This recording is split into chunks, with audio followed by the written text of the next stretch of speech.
Hey, what's going on, guys? So today we just got a call from the powder coating company. We're going to be picking up our subframe today, and we're going to be installing the subframe back on. We got some local pickups over the weekend, and we'll be installing the pedal assembly and I think that's it. Pedal assembly, the brake booster, and the subframe. Oh, and we picked up some upper control arms or front camber kit, so we'll be able to put our full front suspension on. All right, so we're back at the garage, and as you can see, we have the subframe powder coated, and we're about to reinstall it. But first, we have to put the power steering rack back on. Okay, we got the rack and pinion back onto the subframe. Now we're gonna have to put these little spacers that go right here, which are these things.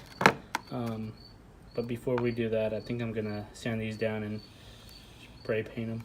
Okay, now that we have the rack in, we have our spacers reinstalled. It's time to put it back into the car. Okay, so we got the subframe back in. We're gonna want to put these two long screws right here for starters, and then if we come underneath, there's gonna be 3 more screws for each side. You're gonna put this one, which is the second longest screw. You're gonna put this one, and I put these 2 on just to hold it in place, but we're actually not gonna tighten these because the lower control arms have to come back on and bolt on before we can tighten these 2. Okay, so now it's back in. We're gonna go on and move to the brake booster and manual pedal assembly. We're not gonna put the lower LCAs yet because I mean, look at them, they need some love.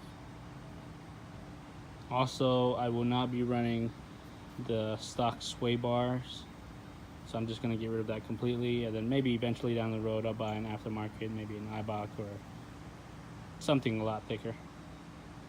But from now on, I'm probably gonna tear these apart, get them cleaned up, get them painted, remove the bushings, and press some new bushings in.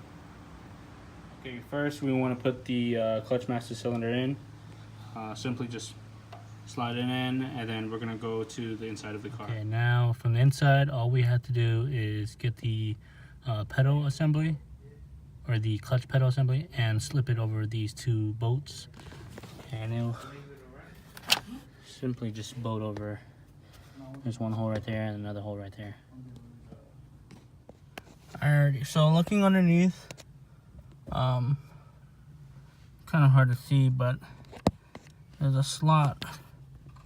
Let me see if I can. There's a slot right there, and a bolt or a hole right there where you're gonna have to put a bolt. Kind of hard, but I'm gonna have to put it in there, then show you guys after.